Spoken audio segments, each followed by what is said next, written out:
A maior de todas as promessas, a promessa de salvação.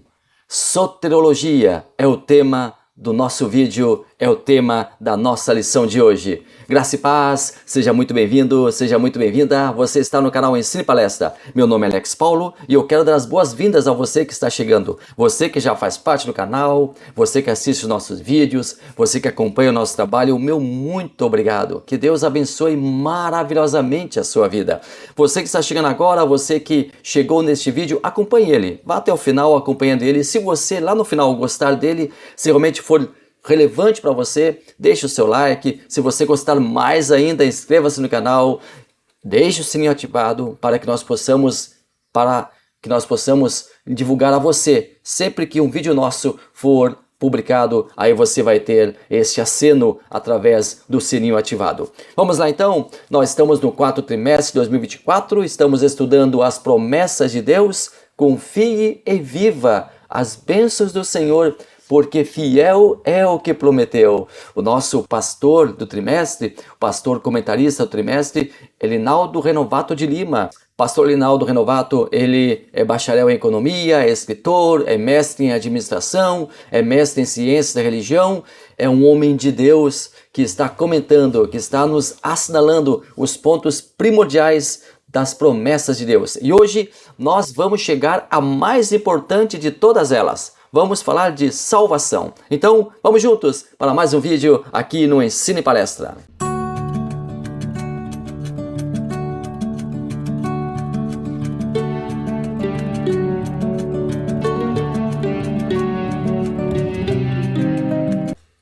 Nós estamos hoje estudando a lição número 5, a promessa de salvação.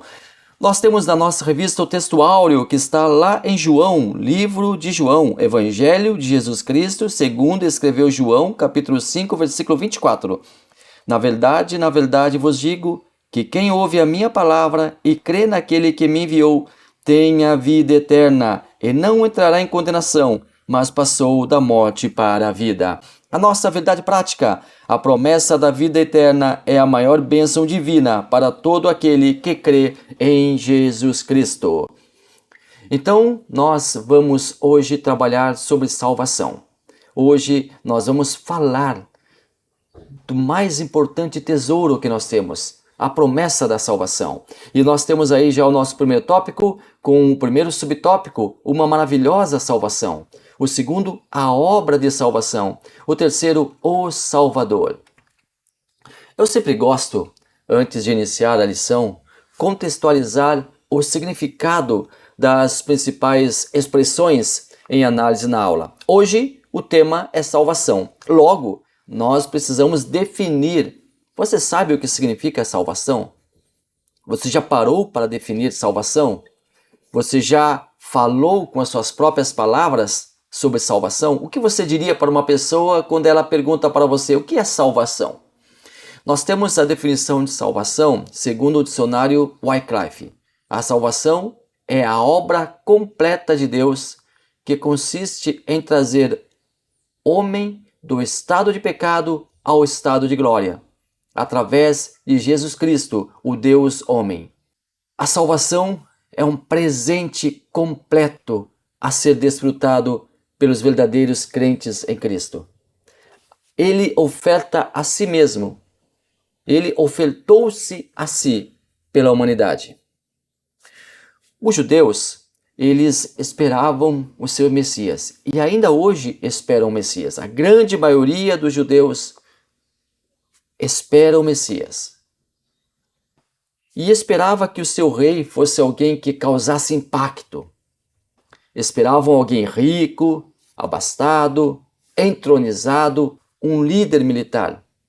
Nunca, absolutamente nunca, um oficial de carpintaria ou alguém que nascera em uma manjedoura. Eles não poderiam conceber que o seu rei fosse de origem tão humilde. Mas somente através desse Messias que já veio, que já fez a sua obra, que já completou a sua obra, a obra de Cristo está completa, somente este que um dia os judeus vão reconhecer Mas isso lá na tribulação, lá no final da tribulação, vão reconhecer esse é o Messias verdadeiro. Somente por esse Messias verdadeiro, somente por Jesus Cristo, o homem poderá ser salvo. Lá em Atos, no capítulo 4, versículo 12, nós lemos: e nenhum outro há salvação, porque também debaixo do céu nenhum outro nome há, dado entre os homens, pelo qual devamos ser salvos. A salvação, ela é através de Cristo. Jesus, como eu falei, completou a sua obra. Ele não deixou sua missão inacabada, como acreditam algumas religiões, algumas denominações. Lembramos que quando Cristo esteve na terra, ele foi plenamente homem e plenamente Deus. 100% homem e 100% Deus. Através da sua humanidade, ele torna sua morte aplicável ao ser humano. Sua divindade significa que sua morte pôde servir como expiação dos pecados de toda a humanidade. Nós já vamos entender melhor essa história de expiação. O povo de Israel e a salvação. O plano de Deus sempre foi salvar toda, eu disse toda, sublinhe toda a humanidade. Ele amou Israel e escolheu essa nação para ser seu povo peculiar. Peculiar significa característico, especial, algo que é próprio de uma pessoa ou coisa. O plano divino foi traçado nos céus pela Santíssima Trindade, Pai, Filho e Espírito Santo. Pai, Filho e Espírito Santo. Juntos traçaram o plano divino da redenção da raça humana. Esse plano consistia em prover a redenção da raça humana. Já vamos também, sublinhe aí redenção, anote aí redenção. O que é redenção? Já vamos falar sobre isso. E essa salvação viria do povo escolhido. Qual povo escolhido? Israel. Qual povo eleito? Israel. Qual nação que Deus escolhera? Israel. E veio realmente de Israel a salvação para a humanidade. Jesus nasceu judeu. Porém, os próprios judeus o recusaram como filho de Deus. Os próprios judeus o recusaram como possível Messias. A salvação veio por Israel e Israel rejeitou ela. Então, a partir daí, Deus chama o povo gentil. Ou seja, gentil significa aquele que não é judeu. Povo que também seria cedo ou tarde, mais cedo ou mais tarde, seria alcançado. Foi mais cedo pela desobediência de Israel. Agora nós somos salvos por Cristo, mas sabemos que Deus ainda espera pela sua nação escolhida. Muitos dentre ela ainda hão de se converter durante a grande tribulação que virá a esse mundo, mas não é o tema de hoje. Não vamos entrar aqui nessa seara. Vamos seguir adiante, porque nós não podemos aqui abrir esse parêntese. Cristo morreu por toda a humanidade ou morreu pelos salvos? Eu já vaticinei aqui e confirmo, ratifico, Cristo morreu por toda a humanidade. Mas algumas pessoas ainda insistem em perguntar, a salvação é para todos os homens ou a salvação é para apenas alguns homens? E essas duas perguntas encerram em si uma polêmica que envolve o estudo de soteriologia, ou o chamado estudo ou doutrina da salvação. Essa polêmica foi intensificada pelo evento da Reforma Protestante. São duas posições distintas que atravessaram a história da igreja. A obra da salvação é universal e essa teoria é abraçada pela Assembleia de Deus da Missão, que crê que a obra de Jesus é universal. Universal, não universalista. O que é universal? Deus, ele propõe a salvação para todo ser humano, mas tem uma contrapartida. Tem que aceitar a Jesus Cristo como seu inteiro Salvador, como seu suficiente Salvador, seguir os ditames de Cristo, seguir a pessoa de Cristo, seguir os ditames de Deus, e aí a pessoa é salva.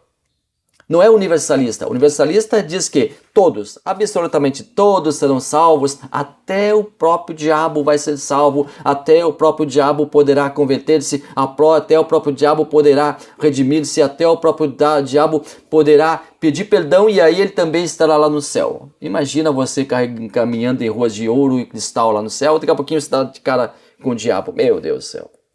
Não, nós não aceitamos essa teoria da salvação universalista. Ela é universal para toda a humanidade. Basta essa humanidade crer, basta, isto é individual, a pessoa crer, a pessoa aceitar e a pessoa seguir. Caso ela não queira, tem um livre-arbítrio, aí não ganha salvação, mas ela abre mão então da salvação. Mas nós temos uma outra teoria que é defendida inclusive pelos nossos queridos amigos presbiterianos. A obra da salvação ela é limitada, diz essa teoria. Ela diz respeito unicamente à salvação aos eleitos. A liberdade humana é suprimida pelo pecado, ou seja, depois do pecado acabou-se o livre-arbítrio. Nós não acreditamos nisso. O livre-arbítrio continua. Ela é a doutrina da predestinação incondicional. Quem defende essa tese? Quem defende até hoje essa tese são os nossos amigos presbiterianos, que também são servos de Deus. Mas alguns pais da igreja também defenderam essa tese. Martim Lutero defendeu essa tese e João Calvino também defendeu essa tese. Se fala muito de João Calvino, né? Inclusive denomina-se calvinismo, a teoria que diz que a salvação é apenas para alguns em detrimento de outros, mas próprio Lutero acreditava nessa posição. Mas por que nós cremos que a salvação é universal? Lá em Tito, por exemplo, capítulo 2, versículo 11 ao 13, porque a graça salvadora de Deus se é manifestado a todos os homens, ensinando-nos que, renunciando à impiedade e às concupiscências mundanas, vivamos neste presente século sóbria e justa e plenamente. Sóbria, justa e piamente. Piedade.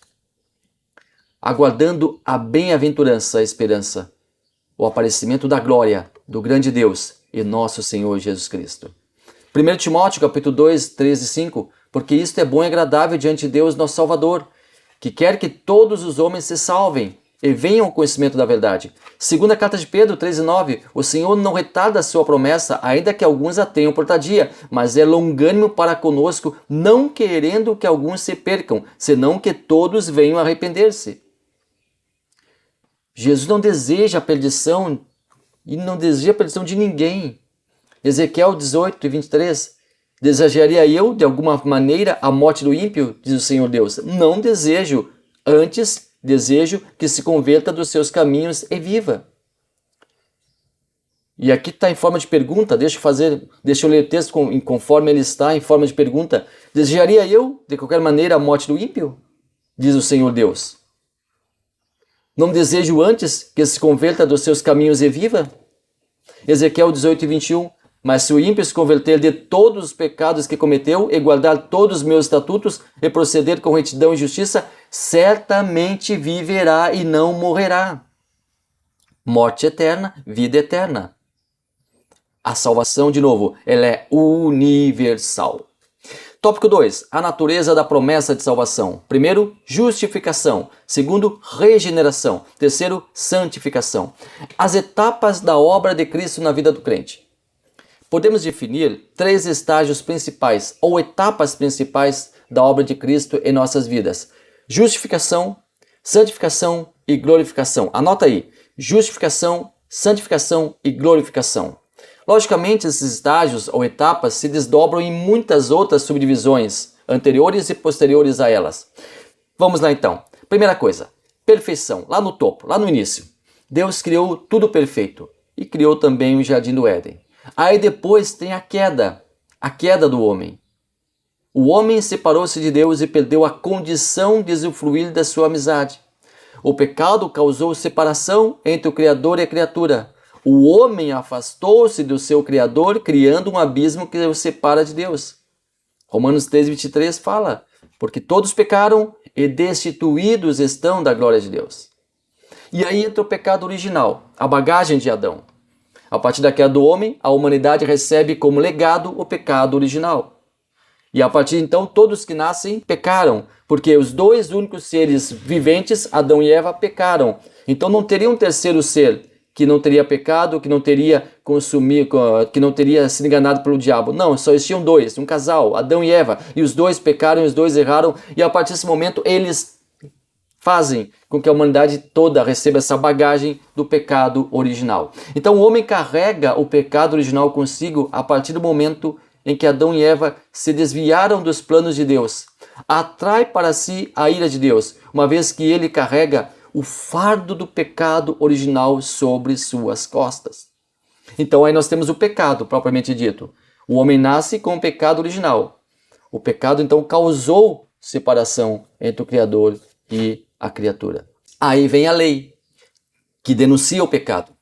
A lei é quem promove a denúncia contra o homem. Ela mostra o que está errado, ela aponta o erro, ela exige a correção.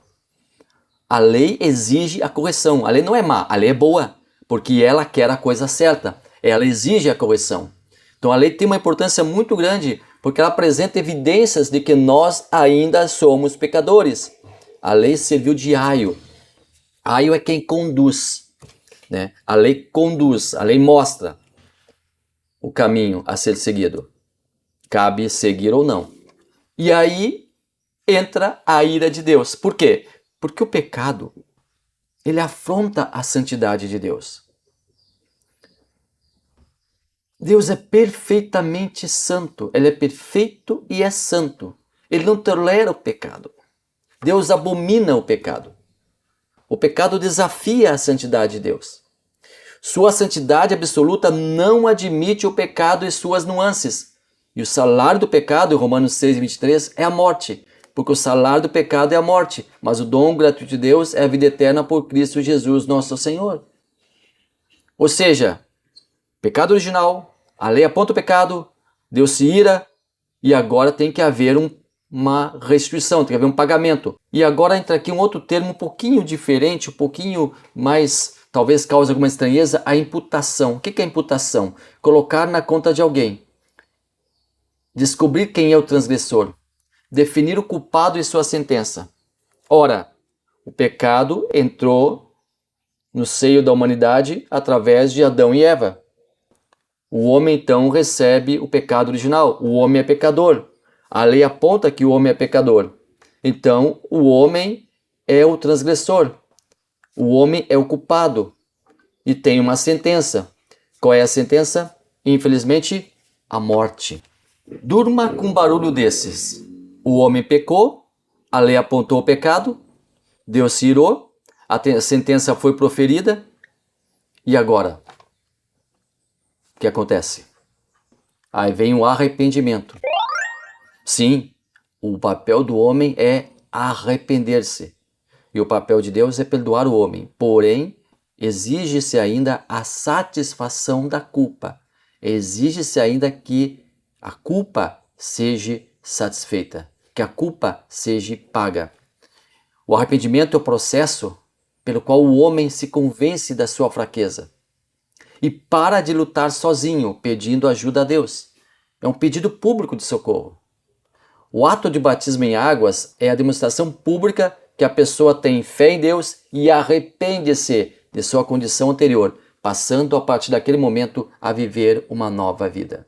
Bom, como eu falei, ainda tem a culpa a ser paga, e isso se faz através do chamado processo de expiação. Bem, o homem então pecou, o homem arrependeu-se e Deus está pronto para perdoar. Porém, a culpa tem que ser paga. E isso é feito através do processo chamado expiação, que nada mais é que a reparação, a satisfação das exigências requeridas para reparar o erro. É apaziguar a ira de Deus.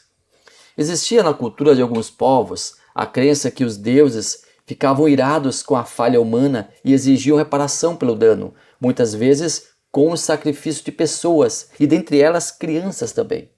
O povo de Israel também sabia que o seu Deus ficava irado com o erro humano e exigia também a reparação pelo dano, porém abominava o sacrifício humano.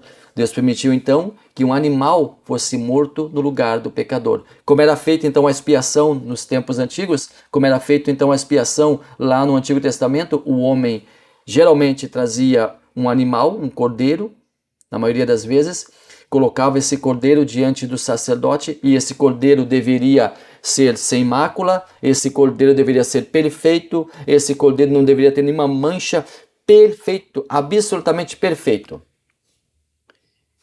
trazia, colocava junto ao sacerdote, era feita uma oração, e a partir dessa oração, simbolicamente, porque o pecador colocava as mãos na cabeça do animal, e simbolicamente, o pecado do homem passava para o animal. Ou seja, o homem a partir de então ficava livre. E agora vinha a parte tétrica. O homem tinha que matar o animal com as suas próprias mãos. O pecador tinha que matar o animal com as suas próprias mãos. Feito isso, saía, deixava ali aquele local e ia livre para casa. E agora o pecado estava no animal. O salário do pecado é a morte. O animal já estava morto, já morreu porque ele absorveu o pecado daquela pessoa. Isto prefigura Jesus Cristo. Porque Jesus Cristo, ele recebe, ele absorve o pecado da humanidade sobre si e permite a sua própria morte. Ele permite a sua própria morte. A natureza humana de Cristo é morta, mas a natureza divina jamais morrerá. Por isso Jesus fica 3 dias na sepultura e ressuscita glorioso. Então, a expiação é o pagamento. O dicionário bíblico Wycliffe, ele coloca que a ideia básica da expiação está ligada à reparação de um mal, à satisfação das exigências de justiça por meio do pagamento de uma penalidade.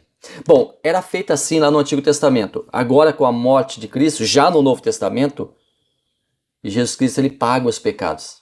Nós não precisamos mais repetir esse ritual diário que era feito lá em Israel, onde as pessoas traziam o animal para ser morto e eram livres do pecado. Não precisamos mais disso. Só precisamos aceitar o sacrifício de Jesus Cristo em nosso lugar. A expiação, então, nos tempos de Israel era assim, através da morte do animal, e nós, no Novo Testamento, já temos, então, Jesus Cristo morrendo em nosso lugar, e nós agora precisamos aceitar a Ele como Salvador, aceitar a Ele como aquele que fez o pagamento pelos nossos pecados e seguir a Ele, e aí nós mantermos a nossa salvação diariamente. A redenção, então, é o pagamento, né? No Novo Testamento, o termo redenção possui 3 significados. Refere-se a redimir, e redimir com o significado de compensar, ressarcir a perda ou dano, reparar, expiar a falta, livrar do ônus através do pagamento. Foi o que Jesus Cristo fez. Também tem a característica de comprar, da mesma raiz da palavra anterior, adquirir através de um pagamento. E também tem o sentido de soltar. A pessoa resgatada é libertada no sentido amplo da palavra. Ou seja, Jesus Cristo, ele repara o erro através da sua morte. Jesus Cristo, ele paga, né, ele com a sua vida, com o seu sangue, ele paga, não é, a dívida do homem para com Deus, a dívida do pecado do homem, a dívida do homem, que é o cometimento do pecado, e este reparo é feito, este pagamento é feito através do sangue de Jesus, e ele solta, ele liberta, ele livra o homem está livre para ir. Mas como Jesus dizia, né? Como Jesus falava, vai, mas não peques mais. Então, Jesus Cristo, ele é aquele que compensou a nossa dívida. Nós temos uma outra palavrinha um pouco estranha aí, propiciação. O que é isso? É a remoção da ira mediante a oferta de um presente. É o que Jesus Cristo fez. Jesus Cristo, através da expiação, que é o pagamento da dívida, que é a soltura do homem, ele cria uma propiciação. Ele remove a ira. Deus tem a sua ira removida através do ato de seu Filho e propicia ao homem uma nova oportunidade. Aí nós temos um outro termo chamado justificação. A justificação refere-se ao nosso passado. O papel do homem, arrepender-se, o papel de Deus, justificar o homem. Cristo, através da sua expiação, livra o homem da culpa do pecado. E esta justificação não é feita por obra meritória. O homem não fez nada, Jesus Cristo fez tudo para que o O que o homem faz? Qual é o papel do homem? O homem não fez nada no sentido de não conseguiria pagar a dívida. É impossível pagar a dívida, a não ser com a sua própria morte. Mas Cristo, ele coloca-se no lugar do homem, faz a expiação do seu pecado, propicia a sua soltura e agora o homem é justificado. Deus considera o homem justo, como se nunca houvesse pecado, como se nunca houvesse transgredido. O pastor Linaldo Renovato, ele traz luz a este assunto e compara esse processo da justificação como um tribunal. E nós vamos desmembrar agora essa analogia. Nós sabemos que no tribunal existe um réu, existe um advogado, o promotor e o juiz. E quem ocupa essas funções? O réu é o homem. O promotor, Satanás. O advogado, Jesus Cristo. O juiz, Deus. O acusador, Satanás, traz ao tribunal a lembrança que o homem pecou. É um pecador costumaz e pede a sua condenação. O réu está inerte, sabe que pecou, é um réu confesso. O juiz quer um reparo para o erro cometido, quer que o pecado seja punido, uma vez que o pecado afronta a santidade de Deus e o juiz é o próprio Deus. Jesus agora entra como advogado. Ele lembra a Deus que a punição pelo pecado já foi paga através do processo de expiação. Ele mesmo pagou. E lembra a Deus da propiciação. O homem agora está propício à sua liberdade. O homem agora está livre da culpa.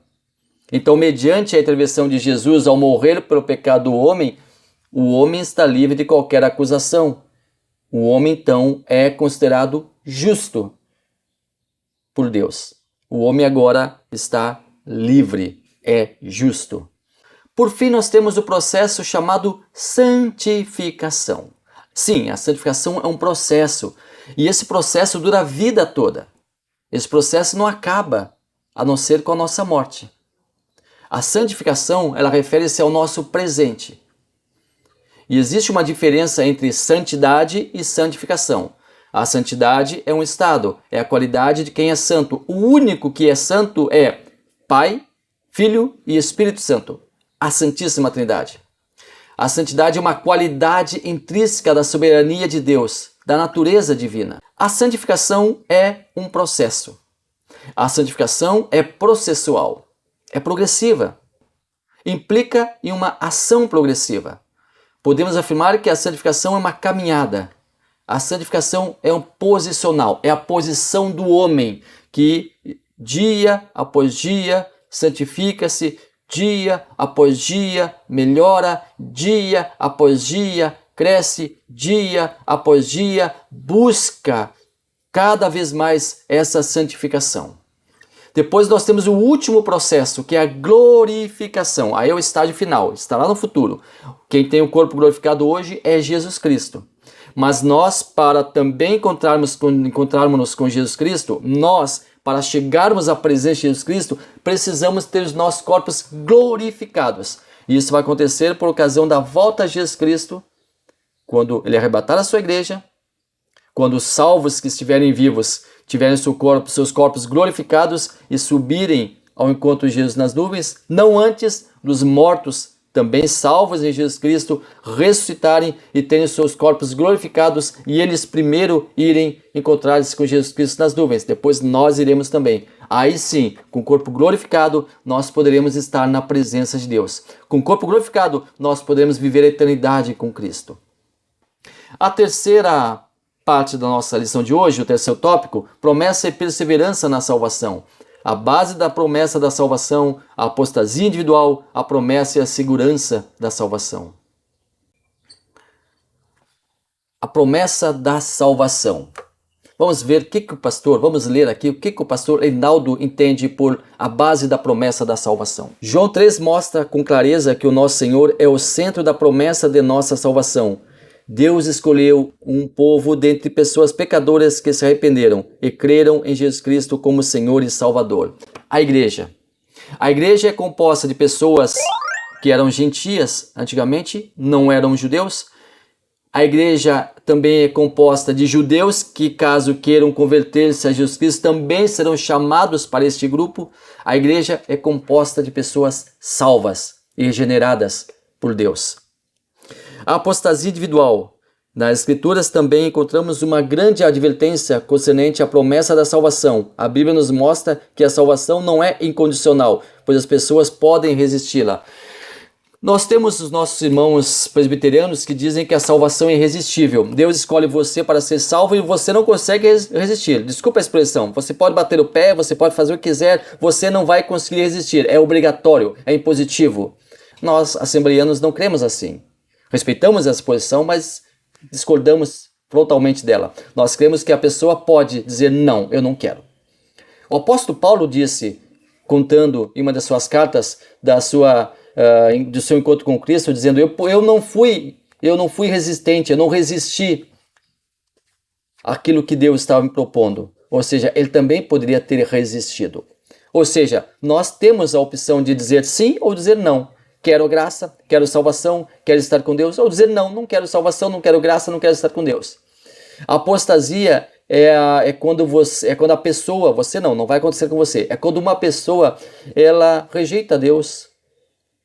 E ela vai rejeitando, e ela vai cada vez mais entrando no mundo do pecado, ela vai cada vez mais afastando-se de Deus, e daqui a pouquinho ela não sente a mínima vontade em voltar, a mínima vontade em estar na igreja, a mínima vontade em buscar a Deus, não sente a mínima vontade em fazer parte do corpo de Cristo, não sente a mínima vontade de relacionar-se com Deus.